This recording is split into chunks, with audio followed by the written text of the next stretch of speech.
Hello, class. Today we are going to talk about the PowerPoint presentation that you are working on for your proposal for senior SEM. So let's get started. There is a document in modules that has the name, I believe, how to tips and tricks or how to write your presentation. So I've pulled some things from that, but there's some things on that document you don't need to do. So definitely refer to this PowerPoint if you have any questions about what should be in your proposal. So your proposal presentation. My apologies. So remember, you have your proposal, which you've turned in, and I am going to be finishing upgrading those the next few days. But don't let that stop you from making your presentation. You can go ahead and start working on that since it's due on Sunday. So why are we doing a PowerPoint? Is this just more busy work that Melvin's given us? Does Melvin give busy work? Really hope the answer is no, because Melvin doesn't like the gray busy work. So no, you're doing a presentation because whether you go to grad school or you go get a job, you're going to need to know how to make a presentation and give a presentation. If we were in our on-ground senior SEM that I teach every year and miss desperately, because I miss you guys. I would be working individually with each of you, and we would have went to the F3S conference with our posters, and it would have been a different experience. However, it was too dangerous for us to go out and collect data right now. So what we did instead was not collect data, but kind of think about what would our findings be if we use this certain methodology and data. So it's still a proposal, even if you don't have exactly what you did as far as collecting data, because that's why it's a proposal and not a finished paper. So other thoughts on the sociology seminar presentation, those are my other thoughts. And then keep in mind that this PowerPoint is something you should keep, because if you're going to go to graduate school, you'll be able to use it in your classes if you're going to graduate school for sociology. And it's also a great template that you can use in the future. I use my PowerPoint templates over and over. All right, so what should you put in this presentation, this PowerPoint? And that's important. This is a PowerPoint presentation. So first off, you're going to want to have slides that have your introduction, overview. Your overview should kind of be a blueprint of what you're doing. And then your hook, which is kind of more of your rationale, or like just saying like, why is this really important? Like, why do we need to study this? Why did this deserve a whole study? And then your research question. And if you've taken a lot of classes with me, you know that I prefer the research question at the very end of the introduction. However, there are some students that have put it in the introduction so they can explain it, and that works well too. So do whatever works best for you. And then you'll have to, after the research question, which you're not going to answer, you're just going to say the research question and discuss why it's an important research question. And that should be its own slide. Then you're going to have your literature review, because you want everyone to see. Remember, we're going to be posting these to the discussion board on the day they're due. So all your peers are going to be reading them, and we're kind of going to pretend like we're at a little conference symposium online, and we're going to look at each other's and give feedback on each other's PowerPoint presentations. So you want to have a nice literature review that shows what's been done around your research question. Okay, so what studies have been done? What do we know, right? What do we know? And show me how we know it because of these studies, evidence-based empirical studies. And then what do we not know? Okay, so a literature review should have its own introduction, as we talked about in the proposal, and its own conclusion. But in a PowerPoint, you're going to have to make that, you're going to have to condense that some. So for your lit review, you should use probably, a few slides, depending on how long your lit review is. All you're going to put on your slides is like a bulleted point, and then you're going to put in APA formatting the citation, the entire citation for that particular study. And then in your notes, you'll explain those. Okay, so, and you can pull from your proposal on your lit review, but don't just chop paragraphs up and copy and paste them into your PowerPoint notes, okay? Do not do that. You can use phrases and you can use things from your proposal. Just like I said, don't copy paste chunks of your proposal into your presentation. And then we have your theoretical framework. And remember, everything that you're looking at is through the lens of your theoretical framework. So in that way, it's couching your research. For example, if I were using intersectionality, I would be looking at the intersection of differences that depend on membership in multiple disadvantaged groups. So these disadvantaged groups that people are often a member of several disadvantaged groups, they intersect in different ways depending on the group you're in. I would, if I were using that as my theory, I would use it throughout my proposal without necessarily saying, okay, according to intersectionality, but that's still the lens that you're using. So make sure that comes through in your PowerPoint as well. So explain your theoretical framework and in the notes, make it really specific how you applied it to your research question. That's very important. All right, data and methods. So for the data, we're not collecting data. So I want you to just give me an idea of tell me what kind of sample you're going to use. Will it be a convenient sample where you're just like getting people, like say you're doing survey and you ask some professors if they can launch them in their classes, or you could do a snowball sample where it's somebody you know, and then they get their friends to take, let's say, a survey. Or there's random samples, but we're going to try not to do any of those, okay? Because it's very difficult to do a random sample. So don't get too hung up on that. Like if you're doing a content analysis, then you're not working with human subjects. So your sample is really just going to be whatever it is you're going to be studying in the content analysis, the types of media or the types of articles, types of artifacts, whatever it is. So, and then your methods, that is your methods. Are you doing an ethnography? Are you doing surveys? Do you think it would be best if you had rich contextual evidence and you did interviews for this particular research question? And why did you choose those methods? Okay, and that should be in the notes, a lot of that. You should really go into like why I chose the method I did and why I think this is a really good method. Okay, and you can put some bullet points to that on the PowerPoint.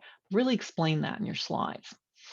And then I want you to have a couple slides about your expected results and why you expect those results. Okay, so your expected results are what you think you're going to find.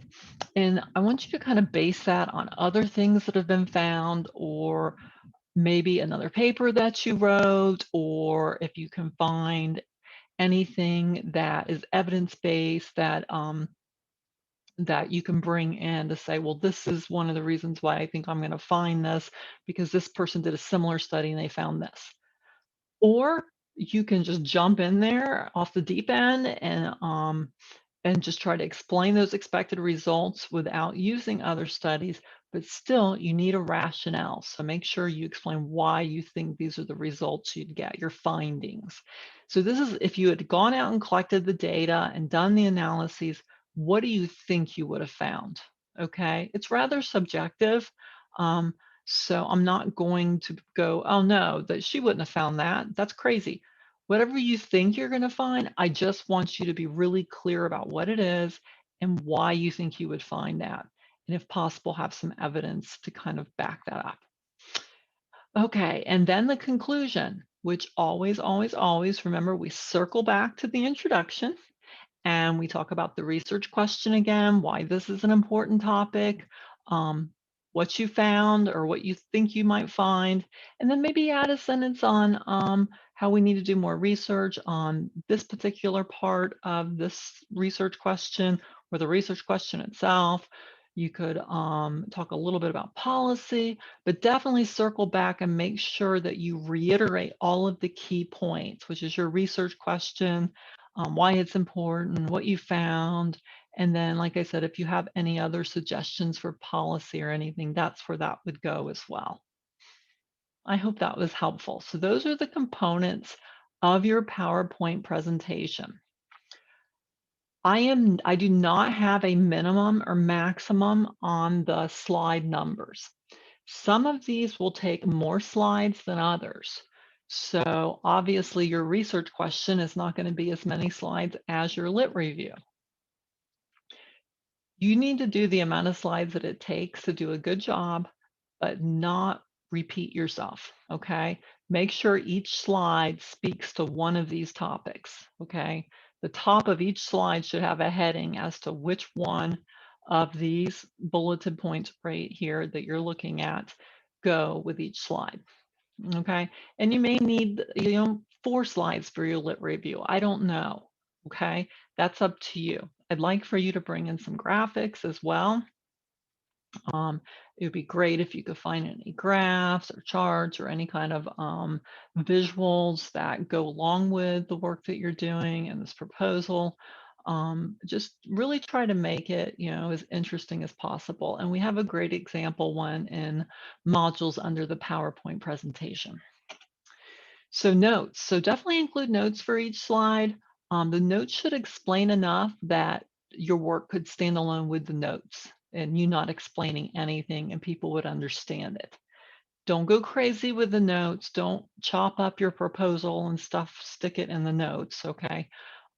Make your notes maybe a paragraph or two for each. There shouldn't be more than 2 paragraphs for each slide. So if you're getting into a lot of notes, you may want to break it up into more slides, but definitely put enough notes down there that I can read this and I don't need you to say anything. I know exactly what you're doing, and so do your classmates. Okay? That's the purpose of the notes, is to help people understand what you're doing, why you did it this way, what you found, what you didn't find. I mean, you can be creative in your notes, okay? These are formal notes. I will be grading them for grammar and structure. They're an important part of the PowerPoint presentation, so take them really seriously, okay? All right, so that's what to put in your notes. So formatting, so size 24 font is really, it's the right thing to do because so many of us who are older have a hard time reading very small font. The other problem with very small font, meaning anything less than 24 on a PowerPoint, is that it's going to make you want to put more text on your PowerPoint slide. And I don't want you to do that. I just want you to have some bullet points, just a few on each slide, because you're explaining everything in your notes. So your images and bullet points will be on the slides, and then you'll have this really nice note section that explains that slide and the different points on it. So you want to make your presentation very clean looking. Like I said, it should be it should not, I should never look at a slide and be like, I can't see this without like a microscopic glasses, okay? I want to look at your slide and I want it to kind of look like this one, except you should have more visuals. And definitely APA formatted. And one of the best ways to right now, because we're moving from the 6th edition to the 7th edition of APA, go to the OWL Purdue website. I know you guys know about it because I'm always talking about it. And use that for your APA formatting. Also reach out to me. And you'll need a reference slide at the end. Make sure that's APA formatted. Hanging indents, that's part of APA. So just make sure you've got all of that. You don't have to go crazy on images, but it would be really nice if there were some nice graphics on your slides with your short bullet points. All right, so open your presentation before you submit it so you'll know that I can see the notes and see the slides and all that. That's important. We're going to be posting these on discussion board Sunday night. So make it a PowerPoint, and that would either be a PPTX file or a PPT file, not a PDF file or Google Docs. Now, if you use Google Docs, you need to download your presentation as a standalone file, a PowerPoint standalone, and then upload it that way. Okay, don't upload the whole Google Docs situation because then I can't grade it from the grade book. Okay, so download it from your Google Docs and make it standalone. If you turn in a PDF, your notes won't show up. Do not turn in a PDF, please. Okay, if you'd like to narrate it orally with your notes, you're absolutely welcome to, and I think that would be awesome. It's optional. Um, However, it's not optional to post to your classmates and give them feedback on their projects. So, and that's what we're going to be doing next week is really like kind of digging into each other's projects and asking questions and talking about these topics that are so important. And I hope that next week is like a week when we can really kind of reflect on the work that we've been doing all semester. So I am really excited about seeing these PowerPoint presentations. Conclusions. So see the how-to for more information. Be sure and proofread. And remember, this is a culmination of your entire senior seminar proposal in a presentation form. So you are essentially demonstrating everything that you've done all semester in a PowerPoint. So think about it that way. If you have any questions, please reach out to me. Individual Zoom meetings, as you know, are always fine. Just get a hold of me a day in advance at least. And please don't wait until the last minute to do this. Um, I don't want you guys emailing me questions on Sunday afternoon when it's due Sunday, okay? You need to work on this week and ask me questions this week as we go along. Thanks, everybody. It's good to see you just for, even though I can't really see you, but you can see me kind of maybe. Oh, and this is a weird fake background, and I apologize if my hair looked like it was doing weird things. Anyway, have a great week, and I will be posting to you guys soon. Bye.